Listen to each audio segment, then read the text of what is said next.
आज सकाळु ठंडा ठंडा पागरे जो शीत करूला शीत शीत पागरे मन टिके है कि गरम गरम करने कहीं आज संडे थिला घरे पिला माने थिले ताको टिके किछि चटपट करी खाया तांकर इच्छा होता भाविला जी कौन टिके बनईदेवा तांको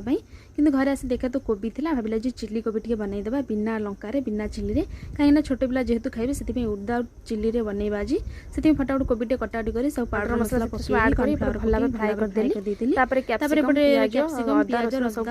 भला रेडी कर देली एपटे कोबीटा फ्राई हे सला परे एपटे कढ़ाई रे कोबी तेल टे अदा रे पकी गोटा रसुन किछि समय हल्का फ्राई कर सला परे से प्याज पकी देली तापर कैप्सिकम पकी किछि समय हल्का फ्राई करले काहे टेस्ट क्रंची रहले भल लागियो खाइ गले भल लागिनी एबे गले भल लागिबो तापर टे गोटा कंचा लंका पकी तापर टे कलर फ्राई कर सला परे एपटे कॉर्नफ्लावर गुंड लाली पाउडर भल लागे गोली सला परे एबे से सोया सॉस तासी दे देली काहे ना जेतु पिला माने खाइबे से लंका किछि ऐड हमर एबे रेडी हे गेला चिल्ली कोबी लंका सॉस भी देली बहुत सिंपल भाबरे करले जेतु छोटे पिला माने खाइबे संग माने काहा को भल लागे निश्चय कमेंट बॉक्स रे जणाइबे हम पिला माने तो लास्ट में लूण भाबरे करले गुंड टिके लास्ट में गोलमरिच गुंड लूण लागिबो कि रेडी हे गेला हमर बिना लागिबो बिना माने जेतु खाइबे सेते बेसी मसला किछि ऐड करनथली कि चिल्ली पाउडर भी पकई नथली कि चिल्ली सॉस भी पकई नथली बस सिंपल वे रे करथली आपण माने केमति लागला रेसिपीटा निश्चय कमेंट बॉक्स रे जणाइबे वीडियोटी भल लागले सब्सक्राइब करे जमाई भूलिबेनी रहउछ संग माने जय जगन्नाथ एबे हे गेला हमर चिल्ली कोबी।